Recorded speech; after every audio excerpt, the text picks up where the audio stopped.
నీతి ఆయోగ్‌లో 7 pillars అని ఉంటాయండి. మీకు తెలుసు ప్రణాళికలు రద్దు అయిన తర్వాత నీతి ఆయోగ్ వచ్చింది. చెప్తింగా ఇంతకుముందు నీతి ఆయోగ్ చైర్మన్ వైస్ వైస్ చైర్మన్‌గా చేసిన అరవింద్ పనగారియా గారు ఇప్పుడు ఏం చేస్తుర్రు? ఫైనాన్స్ కమిషన్ 16థ్ ఫైనాన్స్ కమిషన్ చే చైర్మన్‌గా చేస్తున్నారన్నట్టు. అలా 16థ్ ఫైనాన్స్ కమిషన్ వైస్ చైర్మన్ అట్లా ఈ క్రింది చైర్మన్ అంటే ఈ క్రింది అంటే 7 మార్గదర్శకాల సూత్రాలపైన సమగ్రమైన, సర్వమైన, సమ్మిళితమైన అభివృద్ధి ఉంది. అంత్యోదయ, పేదల అనుకూలమైన విధానాలు, ఇన్క్లూజన్ సమ్మిళితం, విలేజ్ అభివృద్ధిలో గ్రామాల భాగస్వామ్యం, డెమోగ్రఫిక్ డివైడ్, విద్య, వైద్యం, నైపుణ్యాల రూపకల్పన, పీపుల్స్ పార్టిసిపేషన్ అంటే ప్రజల భాగస్వామ్యంతో కూడిన అభివృద్ధి కూడా ఉంటుంది.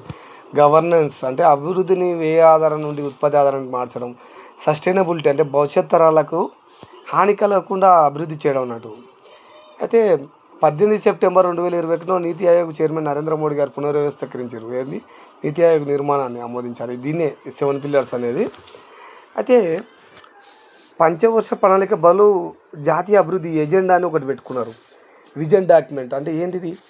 అంటే దీనిలో భాగంగా 15 సంవత్సరాల వ్యవధిలో కవర్ చేసే దృక్పథమైన ప్రణాళిక అన్నట్టు. 2017, 18 అట్లాగే 2031, 32 వరకు రూపొందించారన్నట్టు. 17, 18 నుంచి 31, 32 వరకు ఇట్లా విజన్ డాక్యుమెంట్ రూపొందించారు.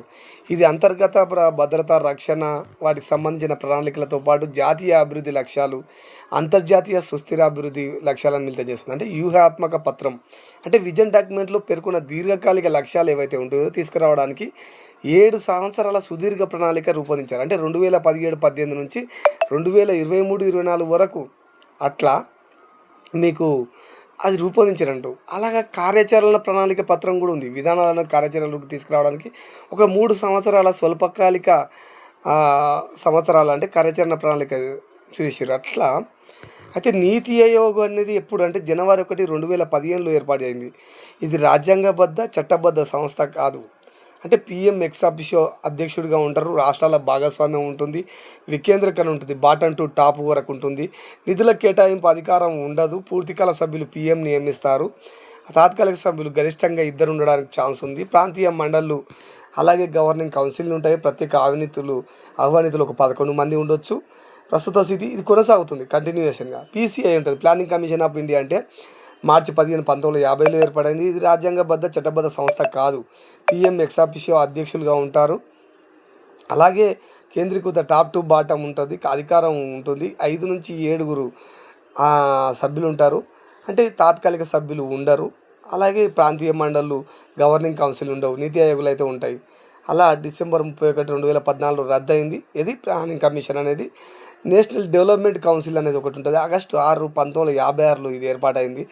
అంటే రాజ్యాంగబద్ధ, చట్టబద్ధ సంస్థ ఇది కూడా కాదు. పీఎం ఎక్స్ ఆఫీషియో అధ్యక్షులు అంటే రాష్ట్రాల భాగస్వామ్యం ఉంటుంది. పీసీఐని ఆమోదిస్తుంది. అంటే మీరు గుర్తుపెట్టుకోవాలి దీనికి ఎట్లా అనేది. పూర్తికాల సభ్యులు ఉండరు, తాత్కాలిక సభ్యులు ఉండరు, ప్రాంతీయ మండలి ఉండవు, గవర్నింగ్ కౌన్సిల్ ఉండదు, ప్రత్యేక ఆహ్వానితులు ఉండరు. డిసెంబర్ 31, 2014లో రద్దయింది. ఏది జాతీయ అభివృద్ధి మండలి రద్దయింది, ప్రణాళిక సంఘం రద్దయింది. దాని స్థానంలోనే వచ్చిందే మీకు నీతి ఆయోగ్. గుర్తుపెట్టుకోవాలి. అంటే ఇవన్నీ ఈ 2 రద్దయి కొత్తగా ఏర్పడేది నీతి ఆయోగ్ అనేది. ఇది కూడా రాజ్యాంగబద్ధ, చట్టబద్ధ సంస్థ కాదు. రాష్ట్రాల భాగస్వామ్యం ఉంటుంది, వికేంద్రీకరణ ఉంటుంది, నిధుల కేటాయింపు ఉంటుంది, కేటాయింపు అధికారం ఉండదు. తాత్కాలిక సభ్యులు గరిష్టంగా 2 ఉంటారు. ప్రాంతీయ మండళ్ళు, గవర్నింగ్ కౌన్సిల్ ఉంటారు. ప్రత్యేక ఆహ్వానితులు 11 మంది ఉంటారు. ప్రస్తుత స్థితి అంటే కొనసాగుతుంది. ఇట్లా మనం బేరీజ్ చేసుకొని చదువుకున్నాం అనుకో నీకు ఎక్కువ కాలం గుర్తుండడానికి ఉంటుంది. నేను అందుకే చెప్తున్నా, ఒక రివిజన్ పాలసీలో గౌట్ జాబ్ టార్గెట్ మన ఛానల్ని మీరు సబ్స్క్రైబ్ చేసుకుంటే నేను చేసే ప్రతి నోటిఫికేషన్ వస్తుంది. మీకు ఎగ్జామ్లో ఎట్లా ఉపయోగపడుతుంది అనేది మీరే చూడండి. ఈ డిఫరెన్స్ తెలుసుకున్నారనుకో మీరు రాబోయే ఎగ్జామ్లో ఈజీగా అక్కడ క్వశ్చన్కి అడ్డమడ్డేంబడే మీరు ఆన్సరు నేను గుర్తుస్తా ఖచ్చితంగా. ఎందుకంటే మనం చెప్పే విధానం ఏంటంటే దీనికి తేడా అయింది. మార్చి 15, 1950లో ప్లానింగ్ కమిషన్ ఏర్పడితే జాతీయ నేషనల్ డెవలప్మెంట్ కౌన్సిల్ ఆగస్టు 6, 1952లో ఏర్పడింది. జనవరి 1, 2015లో ఈ 2 రద్దయి ఏర్పడింది. నీతి ఆయోగ్ ఏర్పడ్డది. ఇట్లా అంటే ఒక్కోదానికి ఒకటి కనెక్షన్ తీసుకొని మీకు చెప్పడం జరుగుతుంది. ఒక లాంగ్ వీడియో చేద్దాం అనుకున్నా, దానికి సంబంధించింది ఒక 5 నిమిషాల వీడియో. దీనికి ఇంతలో తక్కువ మీరు మన గౌట్ జాబ్ టార్గెట్ అని యూట్యూబ్లో కొడితే నేను చేసే ప్రతి వీడియో మీకు నోటిఫికేషన్ రూపంలో వస్తుంది. Thank you friends. నన్ను ఆదరించండి. ఖచ్చితంగా మీకు మంచి సమాచారం అందిస్తాను. Thank you.